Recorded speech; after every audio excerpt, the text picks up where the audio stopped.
held it out there so high. See if you can. This is like when you have the pro players and they hold their basketball camps and they're just toying with the little kids. Even for longtime observers, there's something unique about what they're witnessing this season in the NBA. Sports commentators can barely contain their excitement. 20-year-old Victor Wembanyama has big-time potential. The French basketball phenom has quickly made his mark on the NBA. And when you watch his combination of size, skill, and athleticism, it's clear he is a sensational talent. And all that talent translates to big money. Wemby, as he is known to his fans, is on a trajectory that could lead him to be the first professional basketball player to earn $1 billion on the court. And earning all this money just from playing the game is a big deal. While several other basketball players have hit this figure through off-court ventures like endorsements and investments, Wemby could be the first to do it on the hardwood.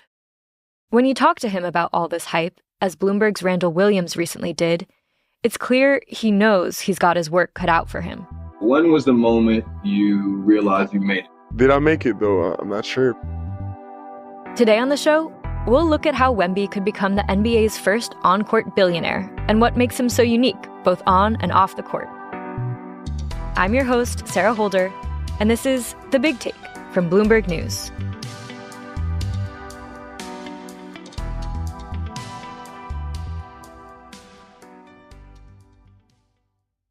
Randall Williams is a sports business reporter here at Bloomberg, and he covers a lot of leagues. NFL, NBA, MLB, WNBA, NWSL, and so many other leagues that are popping up, and it's really fun. Randall is a basketball fan, so he jumped at the chance to interview Victor Wembanyama. Now, one thing lots of people know about Wembanyama is how tall he is.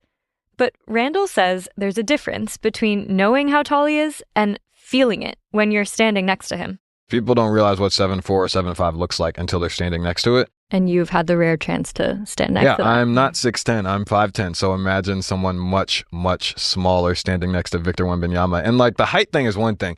The palm of his hand might be longer than my hand itself. And Randall did not mince words on how much potential he sees in the young Frenchman. I think he could potentially be the biggest international superstar ever. Can you describe his game a little? I would say his game resembles Kevin Durant a little bit. That's who he modeled his game after. He even wore Kevin Durant's shoes growing up. On defense, he's like Rudy Gobert. For non-fans, those are arguably the most dominant offensive and defensive players in the league today at their respective positions. If Wemby fulfills that promise, he will be very well compensated. Wemby stands to earn $1 billion by age 33. Let us know, how does the math work? So he has a $55 million contract right now, and that deal's going to go for, I believe, 4 years. When he gets to the third or fourth year, the Spurs are going to offer him whatever that rookie extension is going to be. Bloomberg, I think our estimates have $316 million. It could be more than that, it could be less than that, but it's going to be a $300 million deal. When that extension runs out, he'll be likely offered another one, which will be a supermax. So what exactly is a supermax deal? How you become eligible for a supermax is if you win a postseason award, so an NBA MVP, a most improved player, something like that, or you make an all-NBA team, and there's 3 of those. I think that Wemby is very likely to get one of them, especially as some of these, they're not older, but the guys who are dominating the NBA right now, they age. And Wemby is only 20 years old, so he's got years of playing ahead of him. When you look at that trajectory of his career, the level that he's playing for the Spurs, I would estimate that he's going to be offered a supermax. That supermax could very well be over $500 million, which will take him to $800 or $900 million in earnings. The one after that is pretty much the same qualifications. So I think it's very likely that he's going to earn $1 billion in encore earnings, and God knows what he's going to earn off. Now, Randall points out that all of this earning is contingent on nothing happening to Wemby. That he, A, doesn't get in trouble, and B, doesn't have a catastrophic injury, God forbid. And taller players like him do tend to have a higher rate of injuries. But part of what sets Wemby apart is his unique training regimen that focuses on flexibility. Based on what I've spoken to him about and even watching him warm up, he is insanely flexible. There was a moment a couple weeks ago where his ankle did something that it was not supposed to do. It was like 90 degrees to the ground, and he played. So a worst-case scenario would be an injury. There are also best-case scenarios in which Wemby stands to earn that billion even sooner. Like if the NBA raises its salary cap and starts paying players more. And what's happening right now in the NBA is the NBA's media deal is being negotiated. And the last time the NBA's media deal was negotiated, the salary cap jumped 30%, which is huge.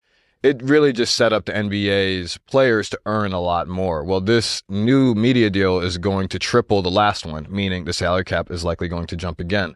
And so anyone who's watched Wemby realizes that this guy is really a phenom. If he just stays healthy, he's going to be something we've never seen before. So that's how much Wemby stands to make on the court. After the break, we'll talk about the kind of deals that await him off the court.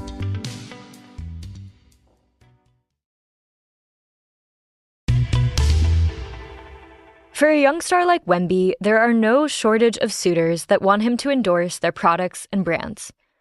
But so far, Wemby has been very selective in what products he chooses to get behind. For example, while he reportedly had a lucrative offer from Gatorade, Randall says Wemby chose to invest in a smaller, newer sports drink brand he felt was more aligned with his values. It's called Barcode.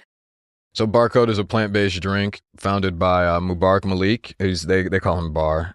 And Bar flew to Paris to meet Wemby and his family. And when he gets there, Wemby's mother, who's a nutritionist and a massage therapist, I believe, she sits down and she's looking at the ingredients within the Barcode bottle. And she's like, oh, wow, like these are some of the things that I gave him as a child. And that was a big turning point. And Randall says Wemby didn't just do the deal with Barcode because of what the brand represents, but also because they had a unique offering for him. Instead of just a big payday up front, they gave him an opportunity to invest in the brand. And investing in brands is something Wemby has watched some other huge names in the game do. He told Randall about who he looked up to most. Kobe, LeBron, Jordan, and Magic Johnson.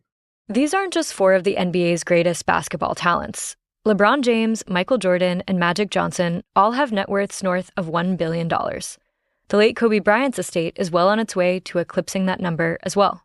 And a lot of their money was made through investments in sports franchises, fast food chains, and entertainment deals. Randall sees Wemby's Barcode investment as a step in that same direction. So I think that this resembles Kobe Bryant and body armor in some ways. Kobe invested in body armor much later in his career, but it netted him $400 million. And so Wemby could do the exact same thing if Barcode continues to grow. And as for his next move, Wemby says he's just beginning to figure out what his investing game could look like. I'm a rookie in the NBA, but I'm also a rookie in the game of investment. So far we're pretty calm, but someday we're gonna step in big. And Wemby isn't just thinking about how to amass a bunch of money. He's also thinking about how he'll spend that money. He sees using his earnings on causes he believes in as another way to express his identity. Here's Randall again. Another big surprise in the interview, which was him saying that he wants to build wells and just provide clean water to third world countries. And one of the things that he was looking at was like Mr. Beast, who's a YouTuber who was doing some similar things in the continent of Africa. And so I think when he gets more money, when he starts earning a lot more, that's going to be at the top of his to-do list. We'll be watching the season, and hopefully for years to come, to see whether Wemby joins the ranks of the NBA's all-time greats, and whether he manages to become a billionaire in the process. Thanks for listening to The Big Take from Bloomberg News. I'm Sarah Holder. This episode was produced by Alex Sugiura. It was edited by Caitlin Kenny. It was mixed by Blake Maples. It was fact-checked by Stacey Renee. Our senior producers are Gilda DiCarli and Naomi Shavin. We get editorial direction from Elizabeth Ponso. Sage Bauman is our executive producer and head of podcasts. Thanks for tuning in. We'll be back tomorrow.